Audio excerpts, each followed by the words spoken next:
through the presentation. That's awesome.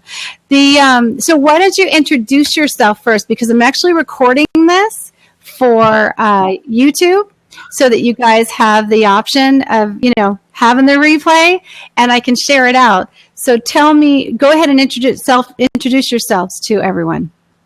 Go ahead, Jerry. Yeah, well, I'm Jerry Harden. I'm actually the lucky man to be the manager for that band Hennessy there below you. Texas. I'm one of the singers for the band Hennessy. And I'm Ashley Hennessy, obviously one of the band Hennessy. Yay. All right. Cool deal. I'm so glad you guys are here. And for those of you who don't know me, I'm Jacqueline Tax from AVA Live Radio. So we're talking about music marketing strategy. And in the previous video, I went through some basic ideas and fundamentals about boosting your sales. So what did you guys think? Did you have any new ideas? Did you like any of them? Were any of those strategies something that you actually used and worked for you, or haven't you tried it yet? Yeah, a lot of those that we have are a lot of the same ideas that we had going into the Pledge Music and the Kickstarter stuff that we're going to be putting forth pretty soon. But you gave us some really cool ones. I wrote my notes down. Sorry, it looks like this. You took notes. All right, good. I love to see that. Oh, you guys are so cool. That's terrific. I hope so, because the things that I mentioned in the previous video were things that not only I've had other indie artists try out, but they've really, really worked for them, and they've helped to boost the sales. And I find that a lot of times, and you're probably gonna agree when you think about it, it's really easy to get wrapped up in the release of the new song and not think about how you're going to breathe life into your music and your music brand without a new release all the time. And it's not, and that's where, instead of putting all your time and energy into getting a new song always, it's sometimes good to take some time out and market all the great stuff that you have. Because especially like you guys, you have so much great music, and you have a lot of really great fans out there that might want special things from you all, And I know from interviewing you have some pretty diehard fans, so I can imagine that they would want some stuff that nobody has out there, like, rough cuts or behind the scenes video packages, something that you actually put together, not just a 15-second glimpse that you usually do on social media, but maybe something a little bit more. Right. Yeah, we actually have been talking about doing a acoustic, like a rough, not necessarily a demo, but just something that we can give to some of our fans, because our acoustic stuff is actually, I think it's our better stuff, because you can really, really hear your voice is different in acoustic. So I know that's something that we've definitely been working on or trying to do. It's just a matter of, getting it done. So yeah, too cool. What have you found that you've used, in your marketing that has been just the best thing for you so far? Like, what have you absolutely loved that has worked? Can you think of any one thing that stands out? I really think that the behind the scenes stuff, like even if we're here at the house and we are doing absolutely nothing, but we're just in one of those things that we just want to be ourselves and be. And you invite people into that kind of thing, the people that don't know who you are, but they really want to dive into what your everyday personal life is like. Yeah. The second you let someone do something that personal, you gain a new fan, and then they start sharing stories about you, and it just gains more traction, and then your band family grows. All right. One night we came back after a show, and I was like, let's Periscope. And I think it was like 3:00 in the morning. But we took through, and we showed people where we live, and showed them, because we have this whole room that we have dedicated to our favorite musicians, and we kind of showed them that. And we did a few songs. Ashley played a little guitar, and I sang some, and she did too. And literally overnight, we had 65 new fans. Just from doing a 30 thing at 3 a.m. So I completely agree. Yeah, I completely agree with you. That's a good point. I know that when I started doing Periscope, I actually started it when I got on the road tour. So I was kind of in hotel rooms and doing stuff. And every time I got into a new hotel room, I'd open up Periscope and I would just sit there and chat. And even if it was like midnight or 1 o'clock in the morning, I would gain like 100 new fans. I mean, sometimes even, sometimes it'd be like 1,200 people in there with me that I'd never met before. I'd be like, oh, wow, I got to tell people about this. This is crazy, and you can easily just say, hey, I'm on Twitter, follow me on Twitter and I'll follow you back. And all of a sudden, bam, everybody went to my Twitter. And it was just that easy to meet new people just using something like Periscope, That's how we found you. Yeah, that's true. That's true. It's amazing. I like the idea you have, especially that you've pointed out that fans just want to see you just hanging out and cracking up. It's not always about having to perform and be on show on center stage. Sometimes, or actually most times, if you want people to get to know you and get to really like have that attachment to you, it's about just hanging out with people, and Periscope's a good place for that. Another good place, I'm sure, is Facebook is going to be a good place for that when they get it together. But they're still, compared to the way that Periscope streams, they still don't have it like we like it. You know what I mean? Where Periscope is just dropping in. What's that? Right. I said, yeah, they're trying still. Mm-hmm. Yeah, they're trying. I'm trying this. Periscope is good for getting new people.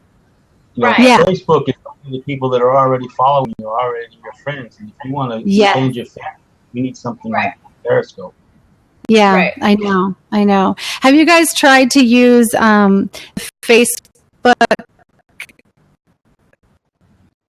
ads yet, where you purchase the ads to boost your, to boost our the drummer, engagement? He was actually talking about that. That's what he was talking about, the Facebook ads. He said that he's done it a few times and it works fantastic. Instead of, because I know that sometimes they want you to like pay, but if you do it, he said if you use the you can like really target what area you're trying to gain a new fan base. And we learned so much. We had a big old strategy meeting the other day, because we just want to soak in as much information as we possibly can. Right. Good. Yeah. I have a lot of people that advise me, and they have said that when they're selling things, when they want to boost sales, or if they want to gain followers, it works that way too. If you don't mind paying for the advertising, that it's a really good way to make Facebook actually work for you. And they have designed it that way. And you know what? It's easy to get really upset about it, but it's like we always said, that was never our space to begin with. It was always a used space. It was always like granted to us as a free place to connect with people. So the fact that they're charging, the flip side to it is it's not very expensive, and you can actually target who it is that you want to reach. So I look at it like this. If I'm selling a merchandise product, like say I'm selling a dress or a swimsuit, I know I'm going to pay the person that brought me the sale online, no matter what vendor I use. So if I'm going to use Facebook, I know I'm willing to put in a certain percentage of the sale, and I look at it that way. So if you're looking to sell or draw people to a music video or draw people into your fan base where you collect their email addresses and be able to sell to them directly, then it might be something that's cost effective. And I love the fact that, when you get up in those numbers, you start hitting a rather large fan base, and then that starts generating a lot more for you. So it might be something, you spend money to make money, period. You do. The hip hop artists know that the best. They're the ones that know that the best. They really do. I'm so happy all of this is taking place right now. What? I've been speaking words for a while now, and they're finally sinking in. Yeah. Mm-hmm. It needs. Yeah. We know it needs. It is. It's true. Getting it all done. So now we have a plan. It's going to be a lot easier to make sure that it's done. Opposed to kind of just wing. Yeah. I was thinking about that today because a lot of the things we do is we'll write down, like I do this all the time. I write down all these ideas. I have like these huge big books that are supposed to be like, they're supposed to be doodling books, but they're just enormous. And I have a Sharpie, and I just list every time, like before I go to bed at night, when I wake up in the morning, when I'm taking breaks, and I just use it. But it's all about getting it to happen once you put it there, And I think that one of the things I was thinking earlier was once you set this in motion and you have your calendar out, if you actually pick dates that you want to get some of these things done, then that really helps you move forward. I don't know how you guys work because you have more than one member. Some people are doing this all on their own, so it's really difficult. They have to space out their time and make sure that they're not always just in the studio creating music and doing the fun stuff, that they're also making time for the other goodies too. But the calendar really, really helps, especially with the timers and stuff if you stick to it. Considering how chaotic about 5 to 6 people are not we have to plan stuff out. If we don't, like you said, it's last minute and then it's crazy. Yes. Mm-hmm. Yeah, it is. But I've also found too that once I start doing things like marketing projects and stuff, I start to find that I develop a route to go about it, and I just keep doing that all the time, over and over again. Even though it looks different from the outside, my process becomes exactly the same. And it usually has to do with certain tools, to get it out there. So whether you decide to use certain advertising, and once you've done it once or twice, you kind of know the ropes, or like Facebook ads, like we were saying, or YouTube ads to promote videos, and you put it on a video message. It's just the process becomes easier once you do it like a couple of times, and you really, figure out what works for you. And that just becomes easy. Yeah. So guys, this is great. Thank you for having us. It's nice to have you here. Well, let me ask you, do you use Snapchat? Do I Snapchat? I haven't started to Snapchat yet. I actually signed up for Snapchat last year and lost the password and access to it. So every time I say I'm going to go on there tonight, I sit there and I try and access it. And for some reason, it doesn't let me in. So I think I'm going to have to start a new Snapchat. I think it's a really fun, if you're asking me if it's worthwhile, it's a really fun place. And I think that although it initially was a younger demographic, in the last year it's become a great indie music demographic, because the average person that purchases an album is a little bit older than the younger purchasers, and that is a really good tried and tested music fan, is to go for people that are around 34 to 50 is your hardcore fans. Those are the ones that really stick with you. The younger fans are very trendy, so you might get them for a minute and then they're off and running to something else, depending on where the whole flock is going. And that's what you see, like even with Periscope, all of the younger people have moved over to, what is it, Live Now, I think it is. So when you get on Live Now, it's just all these really young kids, which is fine by me, because those aren't really the AVA music fans that are spending the money. And I take I do stuff online all day, classes and doing different shows and Blab and whatever. And I learned today from a guy that's a professional Snapchatter that one of the good things that we can do as the band Hennessy and as the manager is using Snapchat to do little 15-second videos that can go directly out to Twitter, and we can actually chat or snap whoever it is. Like if you have a fan that likes you, instead of sending them, "Hey, thanks for liking us," you can do a 15-second Snapchat with your face. You're actually saying, "Hey, man, I appreciate you liking us, and we really look forward to seeing you at our next show," and send that to them instead of just "Hey, I appreciate it." That's awesome. Yeah. Jerry, I'm so glad you brought that up. You just reminded me that the number one way to get people engaged and make you memorable is to do something like that. The more personal energy you put into something different, and not just, like he said, not just a thank you, which is what we tend to get in the habit of doing, the more personal that response is, the more likely they are always going to come back to you, because that's what's not happening out there. And when you do it's really still not happening. Know it's not an auto reply, because you've got their name and everything in it, so they know you actually put the effort in to say thank you. That's cool. Yeah, that is so cool. I love that. I think that's great. I said we are going to start doing that. I got it. I'm gone. Go.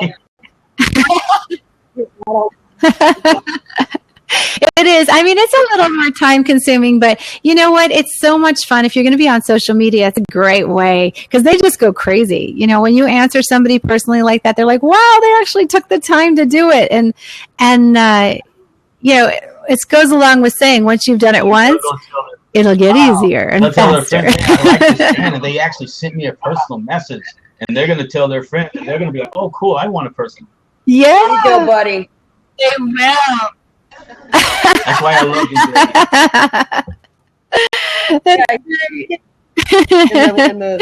I love it. It's like a personal thing. You know what that's like? A handshake and a little gift or a little card just saying thank you. Nobody does that anymore. No. Everything's No, they don't. You're absolutely right. I'm going to restart Periscope really quick because if Joseph or the Shadow of or anybody's out there, I want them to know that we're over here on this lab. And to see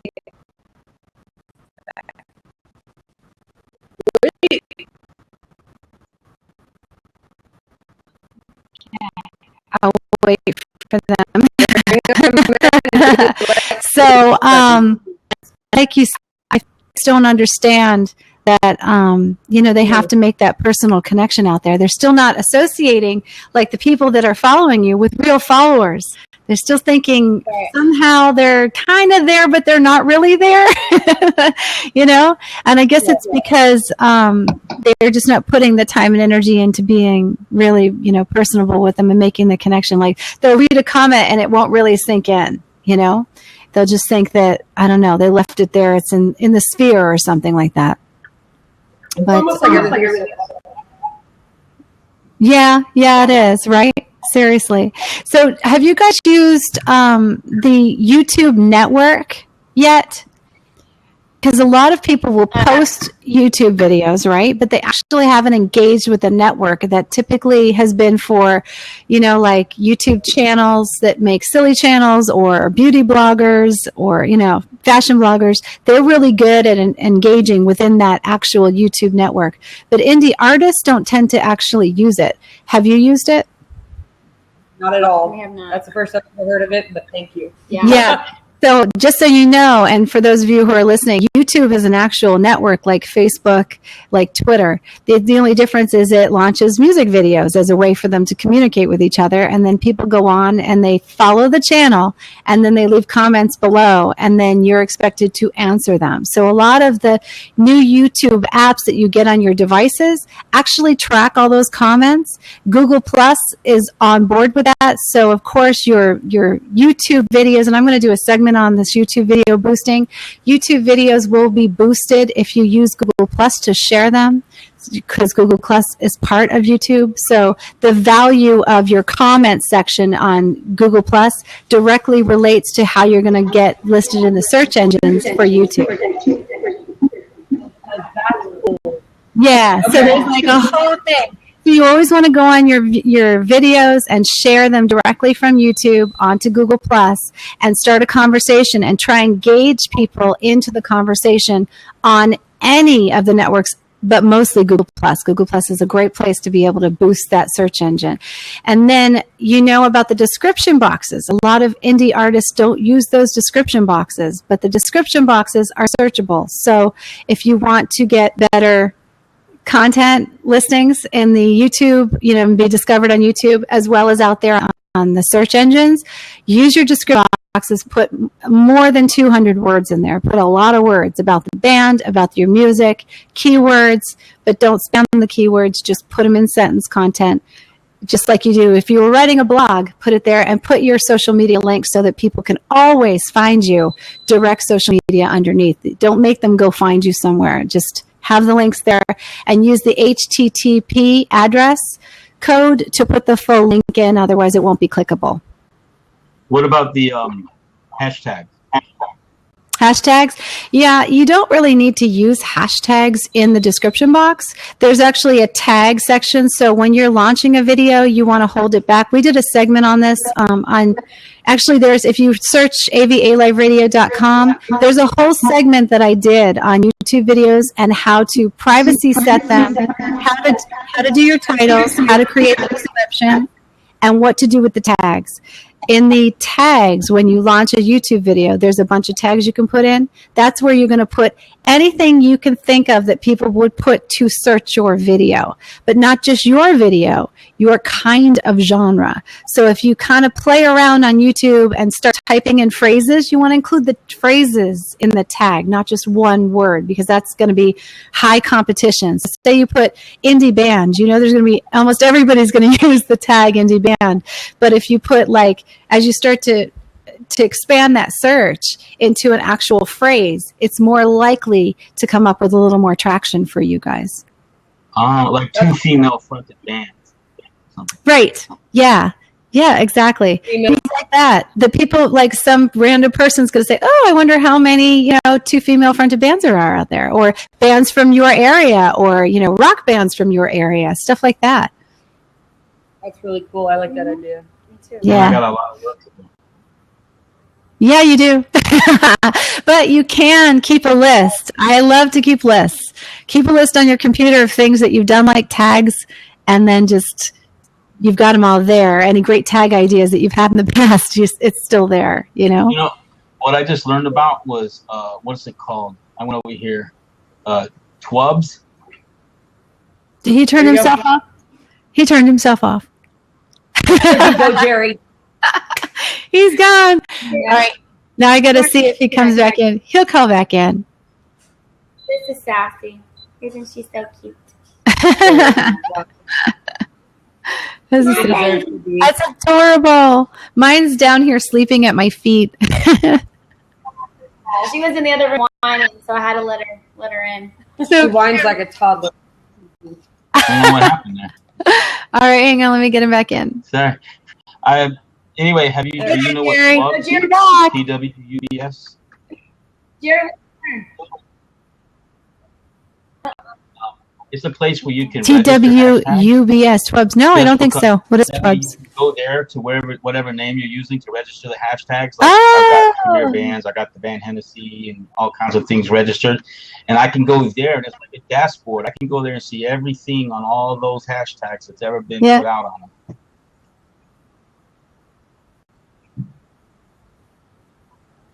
You can also do it on Facebook if you put it in on Facebook. Yeah. Or you click on that, it'll pull all that stuff up too. That's awesome. Right. Well, what that's cool. So it's not just Bugs Bunny's bathtub then, huh? Using the same hashtag, like for instance, I have hashtag Indie Band Network. Somebody else might be using that, but if I have it registered, whenever somebody does use it, anything that we've posted, the Indie Band Network comes up first.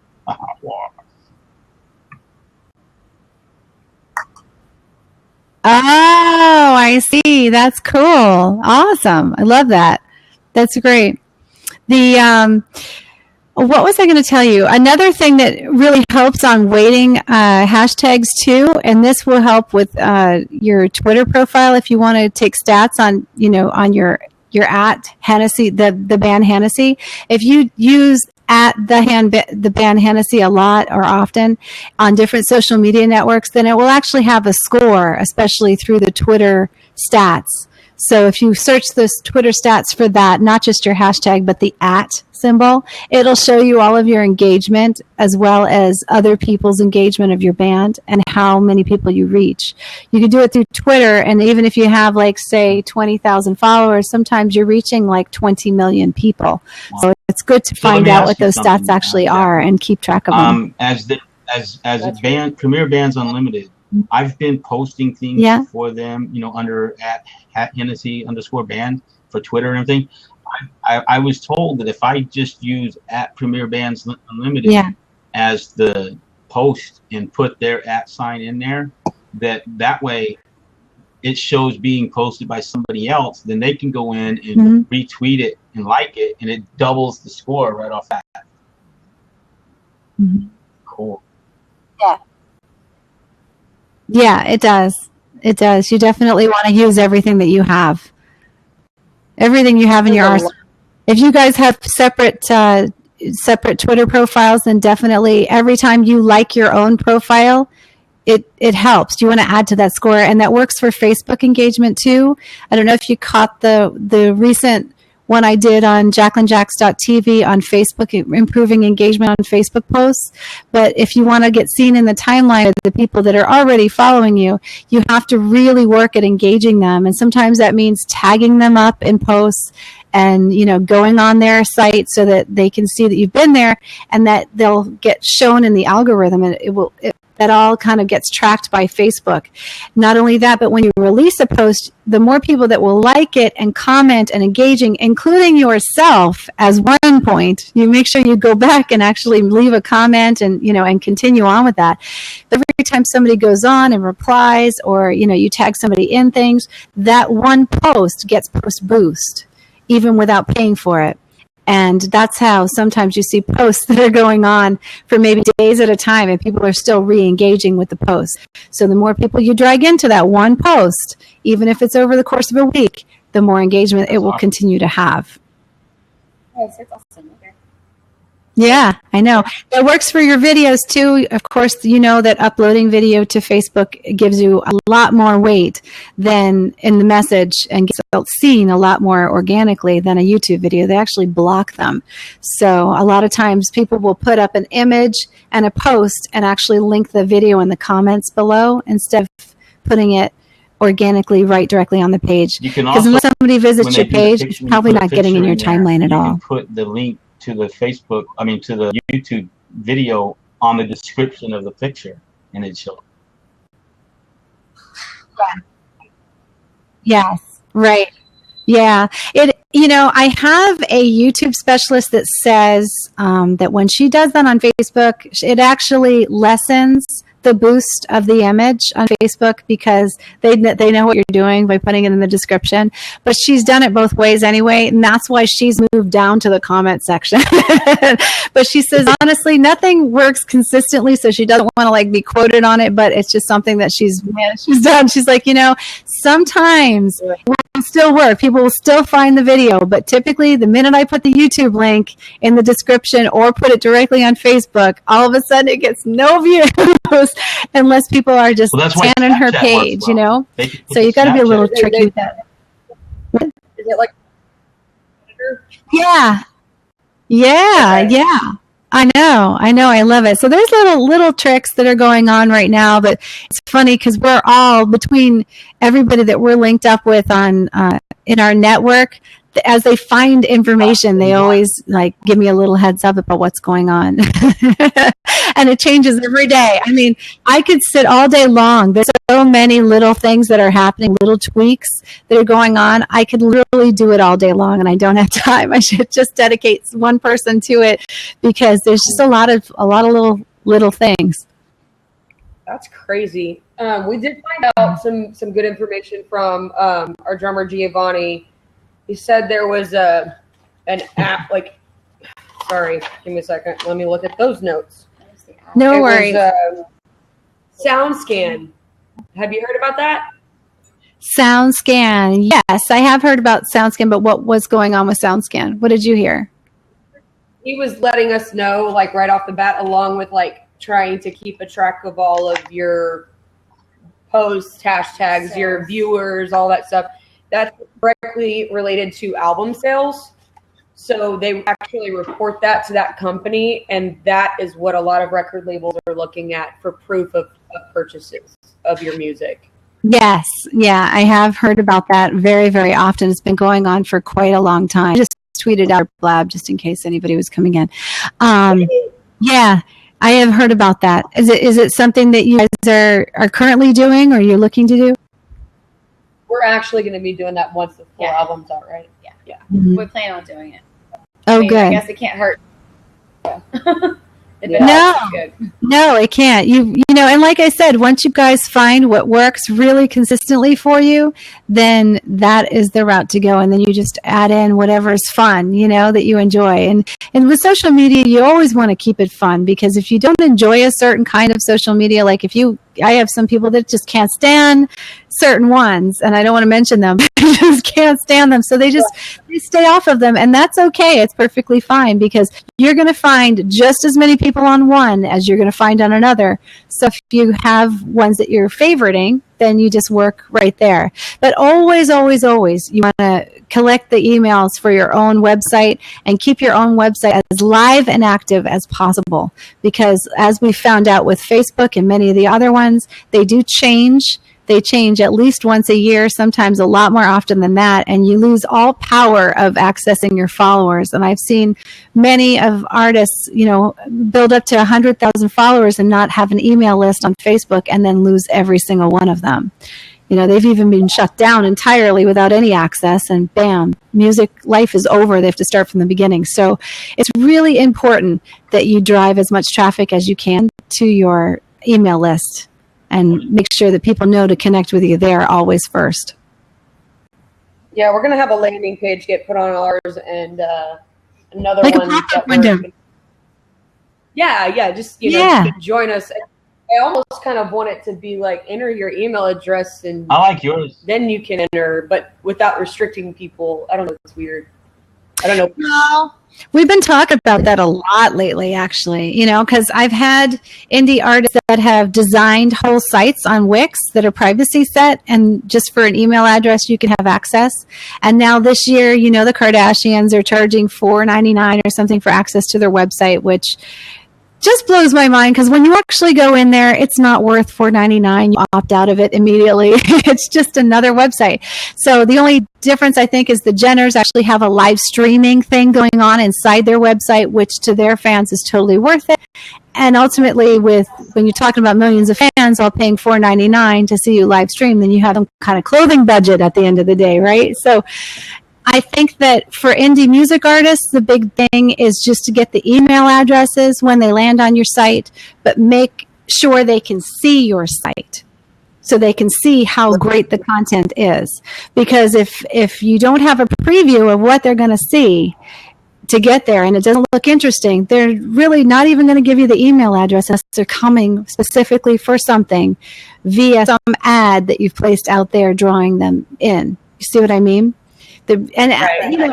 Usually anyway, with the amount of websites out there, how often is somebody organically going to land on an indie artist website that hasn't been sent there to go pick up something?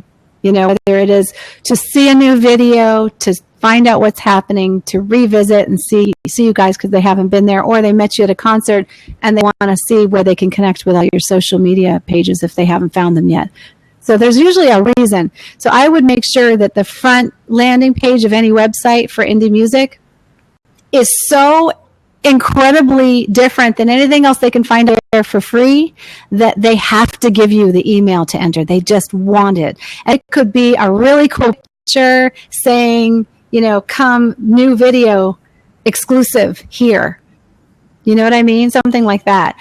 And that way they know that they're not going to see that video anywhere else. It's just there. Website, the way they have to give you your email address. And you start reading it, and about 15 seconds into reading it, pop, down drops the email, the text page. That is awesome. Yeah. Yeah.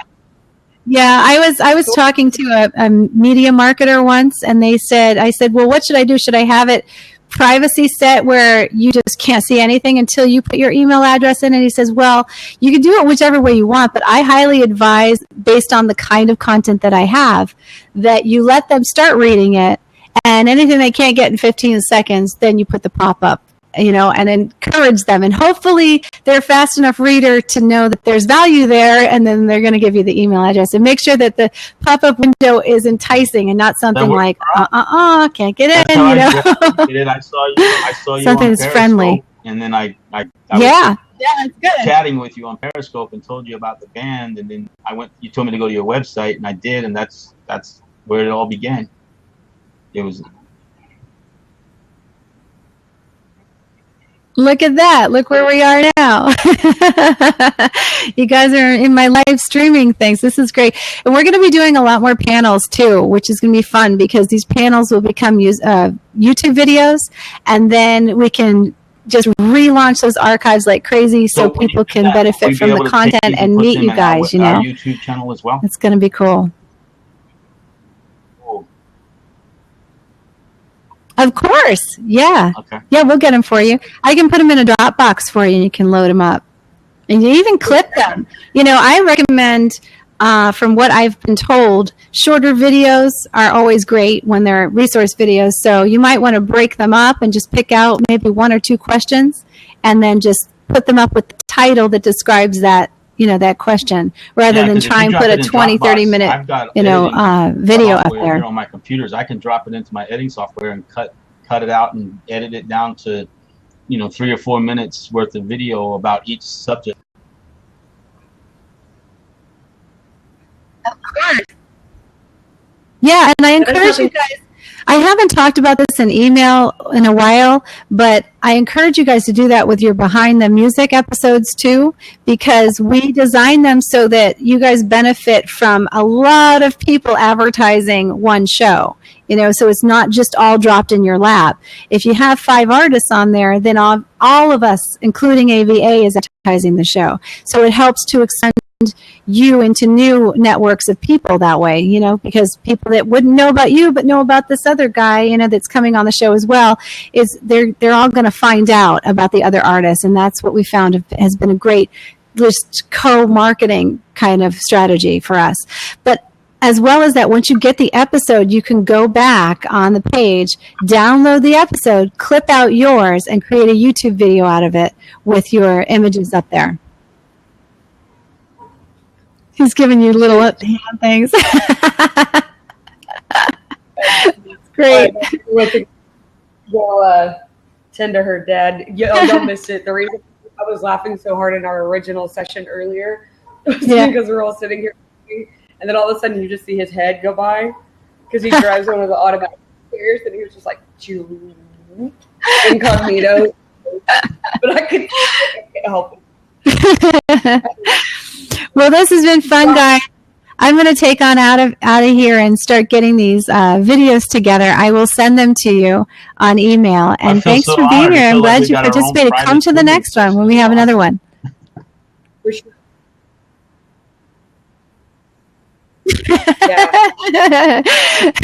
Well, you guys participated and you really, really shared a lot of good stuff with us too. Bye-bye. So thanks so much for being here. Talk to you later. Bye. Bye.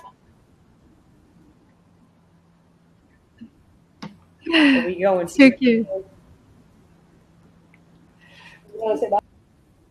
So thanks, everybody. We just restarted another blab real quick so that we could talk to the Hennessy band, the band Hennessy, and they are actually live streamers for AVA Live Radio. It's nice to have you here. I hope you learned something about your music marketing, and we'll be back. Be sure to go and catch the archives on YouTube, like I said before, at avaliveradio.com or AVA Live Radio at YouTube. See you later.